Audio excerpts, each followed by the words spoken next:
श्री सत्यनारायण भगवान की कथा। बोलिए श्री सत्यनारायण भगवान जी की जय। प्रिय भक्तगणों, आप सभी को कार्तिक मास पूर्णिमा की हार्दिक शुभकामनाएं। पूर्णिमा के शुभ अवसर पर घरों में श्री सत्यनारायण भगवान की कथा का पाठ या श्रवण किया जाता है। ऐसी मान्यता है कि पूर्णिमा का दिन श्री सत्यनारायण भगवान की कथा सुनने के लिए सबसे शुभ दिनों में से एक दिन होता है। तो आज की इस वीडियो में आप सभी भक्तगण सुनेंगे श्री सत्यनारायण भगवान की संपूर्ण कथा। तो आइए भगवान श्री लक्ष्मी नारायण जी के चरणों का ध्यान करते हुए कार्तिक मास पूर्णिमा के दिन बड़ी ही श्रद्धा और प्रसन्नचित्त मन से श्री सत्यनारायण भगवान की कथा को सुनते हैं। किंतु एक बात का विशेष ध्यान रखिएगा कि इस कथा को पूरा अवश्य सुनिएगा, क्योंकि सत्यनारायण भगवान की कथा को आधा अधूरा सुनने से हमें शुभ फल की प्राप्ति नहीं होती है। सनातन धर्म से जुड़ा शायद ही कोई ऐसा व्यक्ति होगा जिसने श्री सत्यनारायण भगवान की कथा का नाम न सुना हो। इस कथा को सुनने का फल हजारों सालों तक किए गए यज्ञ के बराबर माना जाता है। शास्त्रों के अनुसार ऐसा माना गया है कि इस कथा को सुनने वाला व्यक्ति अगर व्रत रखता है तो उसके जीवन के दुखों को भगवान श्री हरि विष्णु स्वयं ही हरण कर लेते हैं। स्कंद पुराण के अनुसार भगवान सत्यनारायण श्री हरि विष्णु का ही दूसरा रूप है।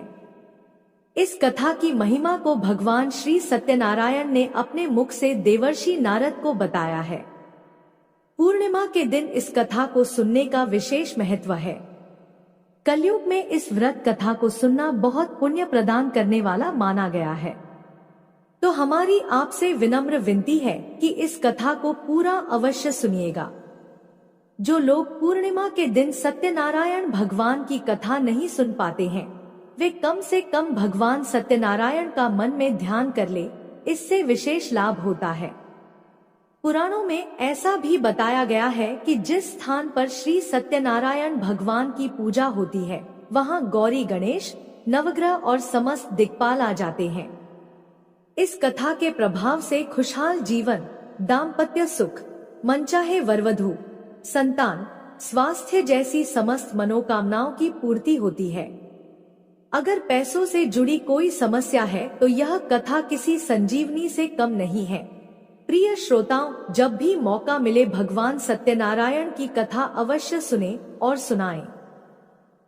आइए भगवान श्री लक्ष्मी नारायण जी के चरणों का ध्यान करते हुए इस कथा को सुनते हैं। एक समय की बात है, नैमिषारण्य तीर्थ में शौनक आदि 88,000 ऋषियों ने श्री सूत जी से पूछा, हे प्रभु, इस कलयुग में वेद विद्या रहित मनुष्य को प्रभु भक्ति किस प्रकार मिल सकती है तथा उनका उद्धार कैसे होगा? हे मुनि श्रेष्ठ, कोई ऐसा तप बताइए जिससे थोड़े समय में ही पूर्ण फल मिले और मनोवांछित फल भी मिल जाए। इस प्रकार की कथा सुनने की हम इच्छा रखते हैं।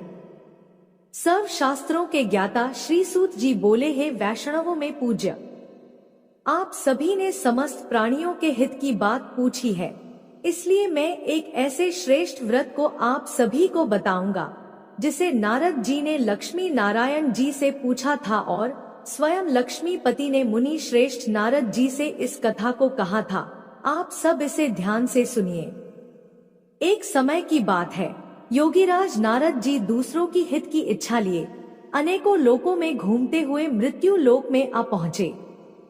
यहाँ उन्होंने अनेक योनियों में जन्मे प्रायः सभी मनुष्यों को अपने कर्मों द्वारा अनेकों दुखों से पीड़ित देखा।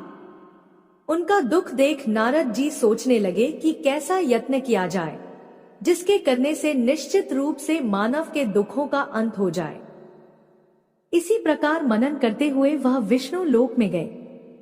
वहां वह देवों के ईश नारायण की स्तुति करने लगे, जिनके हाथों में शंख, चक्र, गदा और पद्म थे और गले में वर माला पहने हुए थे। स्तुति करते हुए नारद जी बोले, हे भगवान, आप अत्यंत शक्ति से संपन्न हैं, मन तथा वाणी भी आपको नहीं पा सकती। आपका आदि, मध्य तथा अंत नहीं है। निर्गुण स्वरूप सृष्टि के कारण भक्तों के दुख को दूर करने वाले हैं। आपको मेरा नमस्कार है। नारद जी की स्तुति सुनकर विष्णु भगवान बोले, हैं मुनि श्रेष्ठ, आपके मन में क्या बात है? आप किस काम के लिए पधारे हैं? उसे निसंकोच कहिए। इस पर नारद मुनि बोले कि मृत्यु लोक में अनेक योनियों में जन्मे मनुष्य अपने कर्मों के द्वारा अनेकों दुख से दुखी हो रहे हैं। हे नाथ, आप मुझ पर दया रखते हैं तो बताइए कि वह मनुष्य थोड़े प्रयास से ही अपने दुखों से कैसे छुटकारा पा सकते हैं। तब भगवान श्री हरि बोले, हे नारद, मनुष्यों की भलाई के लिए तुमने बहुत अच्छी बात पूछी है, जिसके करने से मनुष्य मोह से छूट जाता है। वह बात मैं तुमसे कहता हूँ, उसे ध्यान पूर्वक सुनो। स्वर्ग लोक व मृत्यु लोक दोनों में एक दुर्लभ उत्तम व्रत है जो पुण्य देने वाला है। आज प्रेमवश होकर मैं उसे तुमसे कहता हूँ। श्री सत्यनारायण भगवान का यह व्रत अच्छी तरह विधान पूर्वक करके मनुष्य तुरंत ही यहाँ सुख भोग कर मरने पर मोक्ष पाता है। श्री हरि के वचन सुनकर नारद जी बोले, हे प्रभु, उस व्रत का फल क्या है और उसका विधान क्या है? यह व्रत किसने किया था? इस व्रत को किस दिन करना चाहिए? सभी कुछ विस्तार से बताइए। नारद जी की बात सुनकर श्री हरि बोले, दुख और शोक को दूर करने वाला, यह सभी स्थानों पर विजय दिलाने वाला है। मानव को भक्ति और श्रद्धा के साथ शाम को श्री सत्यनारायण भगवान की पूजा धर्मप्रायण होकर ब्राह्मणों व बंधुओं के साथ करनी चाहिए। भक्ति भाव से ही नैवेद्य, केले का फल, घी, दूध और गेहूं का आटा सवाया ले। गेहूं के स्थान पर साठी का आटा, शक्कर तथा गुड़ लेकर और सभी भक्षण योग्य पदार्थों को मिलाकर भगवान का भोग लगाएं। ब्राह्मणों सहित बंधु बांधव को भी भोजन कराएं, उसके बाद स्वयं भोजन करें। भजन कीर्तन के साथ भगवान की भक्ति में लीन हो जाएं।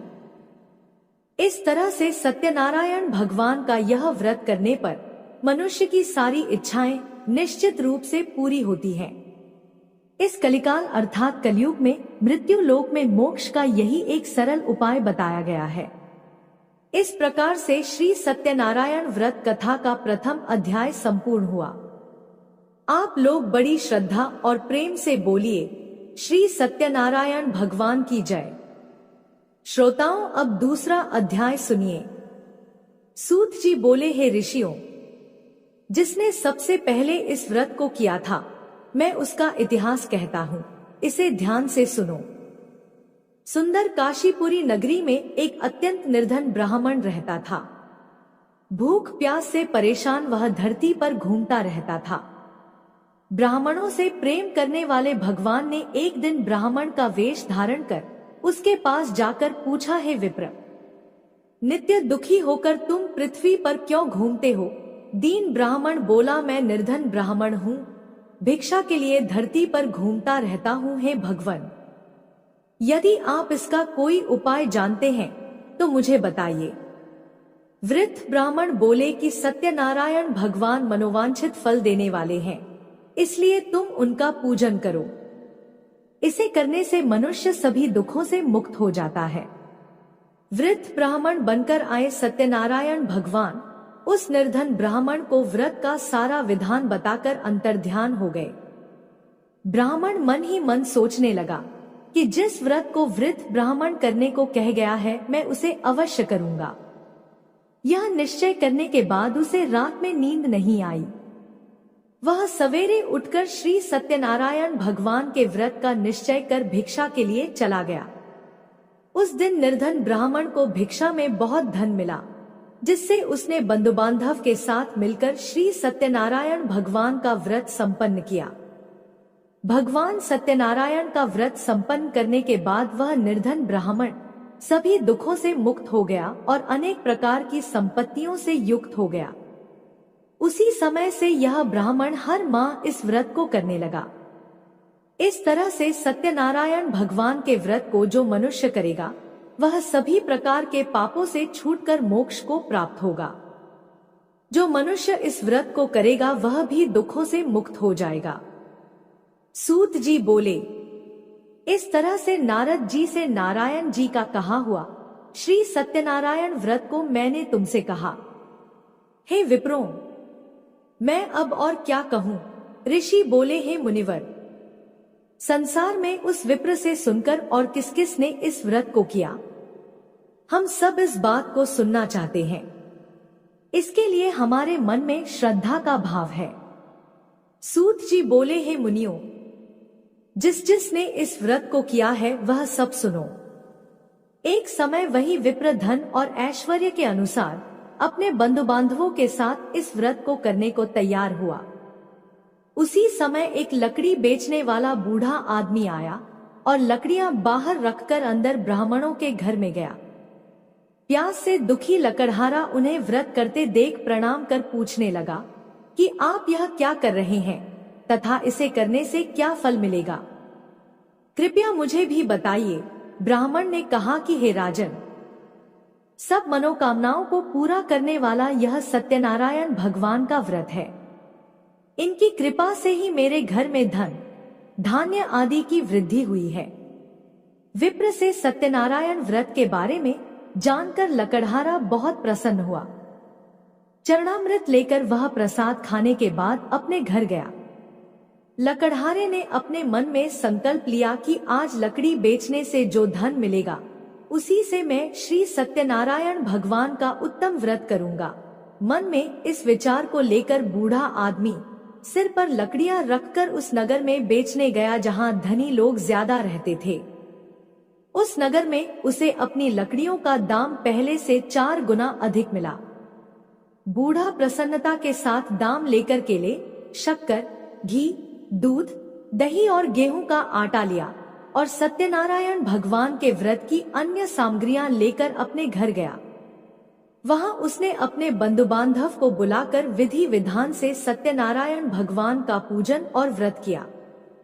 इस व्रत के प्रभाव से वह बूढ़ा लकड़हारा धन पुत्र आदि से युक्त होकर संसार के समस्त सुख भोग कर अंतकाल में वैकुंठ धाम चला गया। इसी प्रकार श्री सत्यनारायण व्रत कथा का दूसरा अध्याय संपूर्ण हुआ। आप लोग बड़े श्रद्धा और प्रेम से बोलिए, श्री सत्यनारायण भगवान की जय। प्रिय श्रोताओं, अब श्री सत्यनारायण कथा का तीसरा अध्याय सुनिए। सूत जी बोले, हे श्रेष्ठ मुनियों, अब आगे की कथा कहता हूँ, उसे ध्यान पूर्वक सुनिए। प्राचीन काल में उल्का मुख नाम का एक बुद्धिमान राजा था। वह सत्यवक्ता और जितेंद्रिय था। प्रतिदिन देव स्थानों पर जाता और निर्धनों को धन देकर उनके कष्ट दूर करता था। उसकी पत्नी कमल के समान मुख वाली तथा सती साध्वी थी। भद्रशलाला नदी के तट पर उन दोनों ने श्री सत्यनारायण भगवान का व्रत किया। उसी समय साधु नाम का एक वैश्य आया। उसके पास व्यापार करने के लिए बहुत सा धन भी था। राजा को व्रत करते देखकर वह विनय के साथ पूछने लगा, हे राजन, भक्ति भाव से पूर्ण होकर आप यह क्या कर रहे हैं? मैं सुनने की इच्छा रखता हूँ, इसलिए आप मुझे बताने का कष्ट करें। राजा बोला, हे साधु, अपने बंधु बांधव के साथ पुत्र आदि की प्राप्ति के लिए एक महाशक्तिशाली श्री सत्यनारायण भगवान का व्रत और पूजन कर रहा हूँ। राजा के वचन सुन साधु आदर से बोला, हे राजन, मुझसे इस व्रत का सारा विधान कहिए। आपके कथनानुसार मैं इस व्रत को करूंगा। मेरी भी संतान नहीं है और इस व्रत को करने से निश्चित रूप से मुझे संतान की प्राप्ति होगी। राजा से व्रत का सारा विधान सुनकर व्यापार से निवृत्त होकर वह अपने घर गया। साधु वैश्य ने अपनी पत्नी को संतान देने वाले इस व्रत का वर्णन कह सुनाया और कहा, जब मेरी संतान होगी तब मैं भी इस व्रत को अवश्य करूंगा। साधु ने इस तरह के वचन अपनी पत्नी लीलावती से कहे। एक दिन लीलावती पति के साथ आनंदित हो सांसारिक धर्म में प्रवृत्त होकर श्री सत्यनारायण भगवान की कृपा से गर्भवती हो गई। 10वें महीने में उसके गर्भ से एक सुंदर कन्या ने जन्म लिया। दिनों दिन वह ऐसे बढ़ने लगी जैसे शुक्ल पक्ष का चंद्रमा बढ़ता है। माता पिता ने अपनी कन्या का नाम कलावती रखा। एक दिन लीलावती ने मीठे शब्दों में अपने पति को याद दिलाया कि आपने सत्यनारायण भगवान के जिस व्रत को करने का संकल्प किया था उसे करने का समय आ गया है। साधु बोला, हे प्रिय, इस व्रत को मैं उसके विवाह पर करूंगा। इस प्रकार अपनी पत्नी को आश्वासन देकर वह नगर को चला गया। कुछ वर्षों के तत्पश्चात कलावती शादी के योग्य हो गई। साधु ने एक बार नगर में अपनी कन्या को सखियों के साथ देखा तो तुरंत ही पुरोहित को बुलाया और कहा, मेरी कन्या के लिए योग्य वर देख कर आओ। साधु की बात सुनकर पुरोहित कंचन नगर में पहुंचा और वहां देखभाल कर लड़की के लिए सुयोग्य वर ढूंढा। साधु ने बंधु बांधव को बुलाकर अपनी पुत्री का विवाह कर दिया, लेकिन दुर्भाग्य की बात यह थी कि साधु ने अभी भी श्री सत्यनारायण भगवान का व्रत नहीं किया। इस पर श्री सत्यनारायण भगवान क्रोधित हो गए और श्राप दिया कि साधु को अत्यधिक दुख मिले। अपने कार्य में कुशल साधु बनिया जमाई को लेकर समुद्र के पास स्थित रत्नापुर नगर में गया। वहां जाकर ससुर दामाद दोनों मिलकर चंद्रकेतु नामक राजा के नगर में व्यापार करने लगे। एक दिन भगवान श्री सत्यनारायण की माया से एक चोर राजा का धन चुराकर भाग रहा था। उसने राजा के सिपाहियों को अपना पीछा करते देख चुराया हुआ धन वहां रख दिया, जहां साधु अपने जमाई के साथ ठहरा हुआ था। राजा के सिपाहियों ने साधु वैश्य के पास राजा का धन पड़ा देखा तो ससुर जमाई दोनों को बांधकर प्रसन्नता से राजा के पास ले गए और कहा, महाराज, हम दोनों चोरों को पकड़ लाए हैं, आप आगे की कार्रवाई की आज्ञा दें। राजा की आज्ञा से उन दोनों को कारावास में डाल दिया गया और उनका सारा धन भी उनसे छीन लिया गया। श्री सत्यनारायण भगवान के श्राप से साधु की पत्नी भी बहुत दुखी हुई। घर में जो धन रखा था उसे चोर चुरा ले गए। शारीरिक तथा मानसिक पीड़ा व भूख प्यास से अति दुखी होकर कलावती एक ब्राह्मण के घर गई। वहां उसने श्री सत्यनारायण भगवान का व्रत होते देखा और कथा भी सुनी। वह प्रसाद ग्रहण कर रात को घर वापस आई। माता ने कलावती से पूछा, हे पुत्री, अब तक तुम कहाँ थी? तेरे मन में क्या है? कलावती ने अपनी माता से कहा, है माता, मैंने एक ब्राह्मण के घर में श्री सत्यनारायण भगवान का व्रत अनुष्ठान होते देखा है। कन्या के वचन सुनकर लीलावती भगवान के पूजन की तैयारी करने लगी। लीलावती ने परिवार व बंधुओं सहित सत्यनारायण भगवान का पूजन किया और उनसे वर मांगा कि हे प्रभु, मेरे पति तथा जमाई शीघ्र घर आ जाएं। साथ ही यह भी प्रार्थना की कि हम सबका अपराध भगवान क्षमा करें। श्री सत्यनारायण भगवान इस व्रत से संतुष्ट हो गए और राजा चंद्रकेतु को सपने में दर्शन देकर कहा, हे राजन, तुम उन दोनों वैश्य को छोड़ दो और तुमने उनका जो धन लिया है उसे भी वापस कर दो। अगर ऐसा नहीं किया तो मैं तुम्हारा धन, राज्य और संतान सभी को नष्ट कर दूंगा। राजा को यह सब कहकर सत्यनारायण भगवान अंतर्ध्यान हो गए।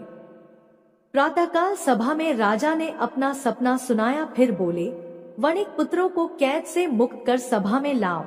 दोनों ने आते ही राजा को प्रणाम किया।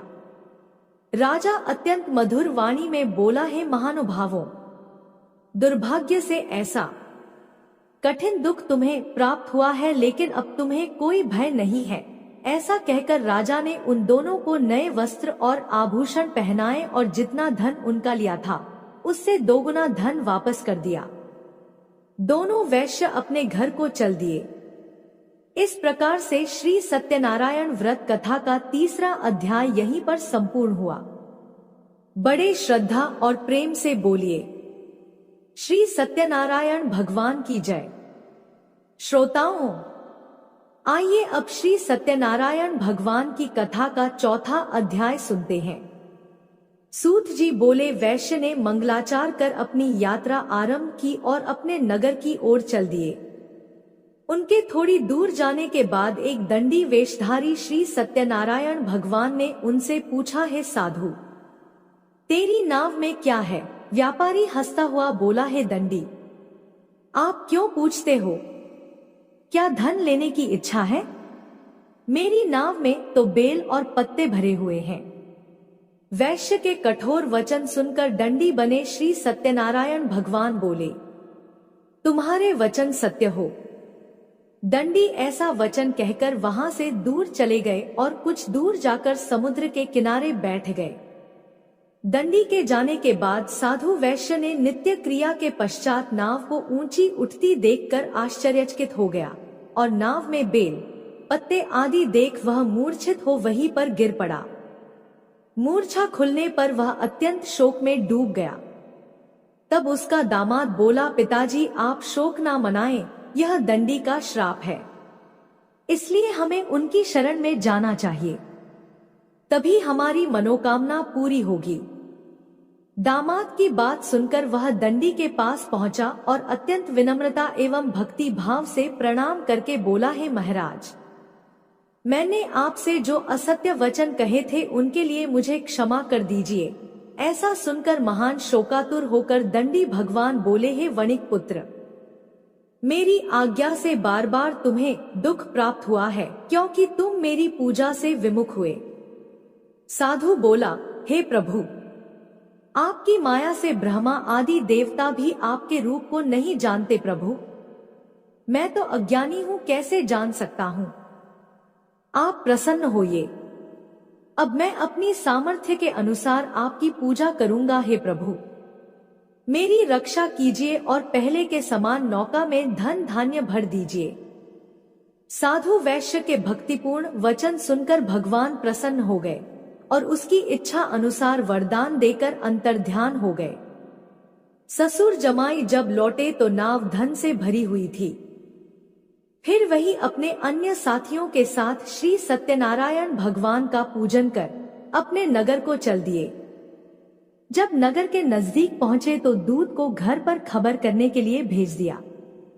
दूत साधु की पत्नी को प्रणाम कर कहता है कि हे माता, स्वामी अपने दामाद सहित नगर के निकट आ गए हैं। दूत की बात सुन साधु की पत्नी लीलावती ने बड़े हर्ष के साथ श्री सत्यनारायण भगवान का पूजन कर अपनी पुत्री कलावती से कहा, हे पुत्री, मैं अपने पति के दर्शन को जा रही हूँ, तू कार्य पूर्ण कर शीघ्र आ जाना। माता के ऐसे वचन सुनकर कलावती जल्दी से प्रसाद छोड़कर अपने पति के पास चली गई। प्रसाद की अवज्ञा के कारण श्री सत्यनारायण भगवान रुष्ट हो गए और नाव सहित उसके पति को पानी में डुबो दिया। कलावती अपने पति को वहां ना पाकर रोती हुई जमीन पर गिर गई। नाव को डूबा हुआ देख और कन्या को रोता हुआ देख साधु दुखी होकर बोला, हे प्रभु, मुझसे तथा मेरे परिवार से जो भी भूल हुई है उसे क्षमा करें। साधु के दीन वचन सुनकर श्री सत्यनारायण भगवान प्रसन्न हो गए और आकाशवाणी हुई, है साधु, तेरी कन्या मेरे प्रसाद को छोड़कर आई है, इसलिए उसका पति अदृश्य हो गया है। यदि वह घर जाकर प्रसाद खाकर लौटती है तो उसे इसका पति अवश्य मिलेगा। ऐसी आकाशवाणी सुनकर कलावती घर पहुंचकर प्रसाद ग्रहण करती है और फिर आकर अपने पति के दर्शन करती है। इसके बाद साधु अपने बंधु बांधव सहित श्री सत्यनारायण भगवान का विधि विधान से पूजन करता है। इस लोक का सुख भोगने के बाद अंत में स्वर्ग जाता है। इस प्रकार से श्री सत्यनारायण भगवान व्रत कथा का चतुर्थ अध्याय संपूर्ण हुआ। बड़े ही श्रद्धा और प्रेम से बोलिए, श्रीमन नारायण नारायण हरि हरि, भजमन नारायण नारायण हरि हरि। बोलिए श्री सत्यनारायण भगवान की जय। आइए अब श्री सत्यनारायण भगवान की कथा का 5वां अध्याय सुनते हैं। सूत जी बोले, हे ऋषियों, मैं और भी एक कथा सुनाता हूँ, उसे भी ध्यानपूर्वक सुनो। प्रजा पालन में लीन तुंगध्वज नाम का एक राजा था। उसने भी भगवान का प्रसाद त्याग कर बहुत दुख सहन किया।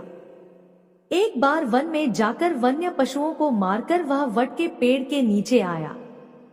वहां उसने ग्वालों को भक्ति भाव से अपने बंधुओं सहित सत्यनारायण भगवान का पूजन करते देखा। अभिमानवश राजा ने उन्हें देखकर भी पूजा स्थल पर नहीं गया और न ही उसने भगवान को नमस्कार किया।